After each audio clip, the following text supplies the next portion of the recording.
You guys remember Frodo from The Lord of the Rings, how he carried the One Ring all the way from the Shire to Mount Doom? Struggling and carrying the burden of mental health is exactly like that. And mental health is connected to our daily lives, and it's important that we really take care of it and recognize it. Recognizing and properly caring for your mental health is a vital part of being human, as it affects your entire lives. For credibility for this presentation, I have a lot of personal experience within the mental health area. I work at a mental health facility. I've had personal experiences with mental health and helping children and myself with mental health, as well as just research in general for my own personal mental health issues. I've also done a lot of other professional research as well and compiled some credible sources to help me with this persuasive speech. I'll be talking about what role mental health plays in our lives and why it's important. I'll be talking about what happens when your mental health is negatively impacted, and also I'll give you a couple of tips and some advice on how to properly take care of your mental health. Starting with point 1, our mental health plays an important role in our lives and affects many things. It's connected to our daily lives. And from the article by World Health Organization titled Mental Health is a way that thoughts about yourself and the world around you are taken, absorbed, contemplated, and outputted. And I've made a little diagram here of a few inputs and outputs. So you could have a random compliment. For example, a stranger comes up to you and says, "Hey, you look beautiful today. I like your shirt."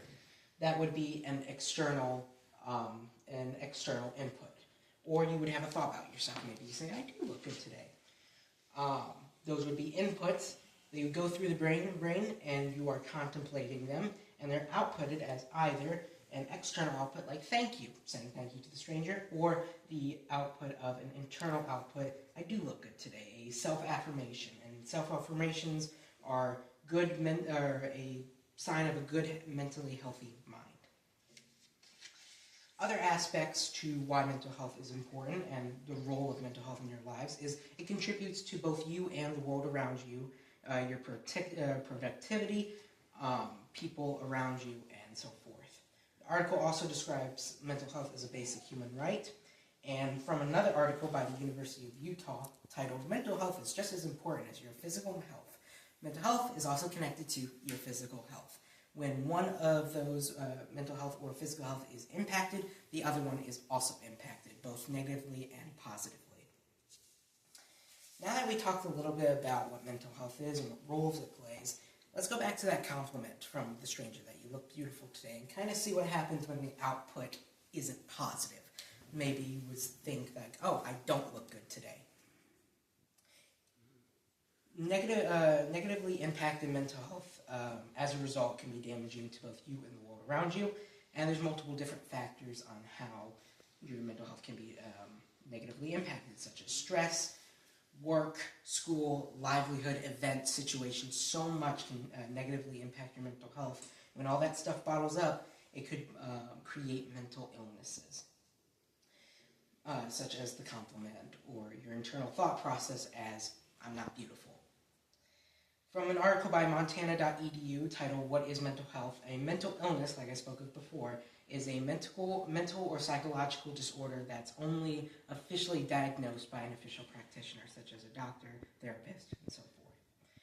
Mental illnesses are usually caused by stress, substances, trauma, and even sometimes genes or biology.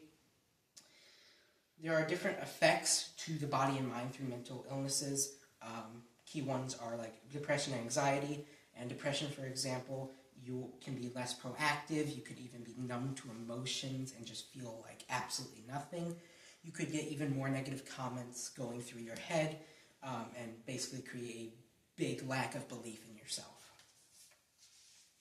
From the 13th volume of the Behavioral Health News newspaper by Megan Simpson, depression also has some short-term interruptions and long-term interruptions.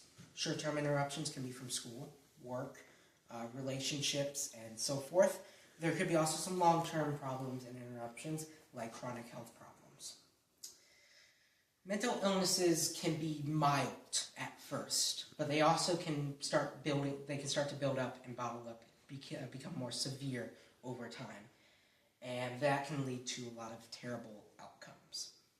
From the article Mental Health by the Numbers by NAMI.org, in 2024, people with depression have 40% higher risk of cardiac disease, stroke, diabetes, obesity, and so forth than the general public. Also from the same article, high school students with a mental illness are more than 2 times as likely to drop out of high school than a regular high school student.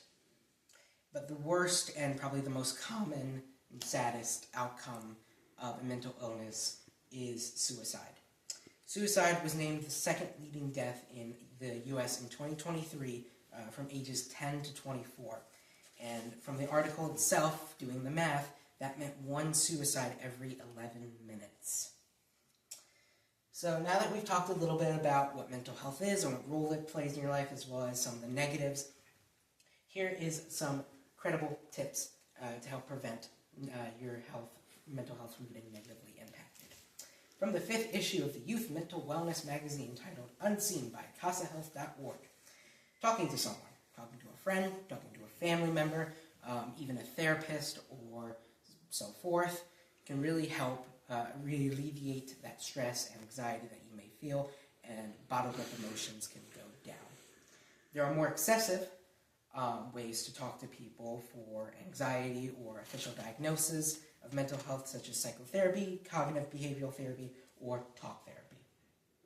From the Little Book of Mental Health, a practical guide for everyday emotional well-being, compiled by Allison Sedgwick Taylor, make achievable goals.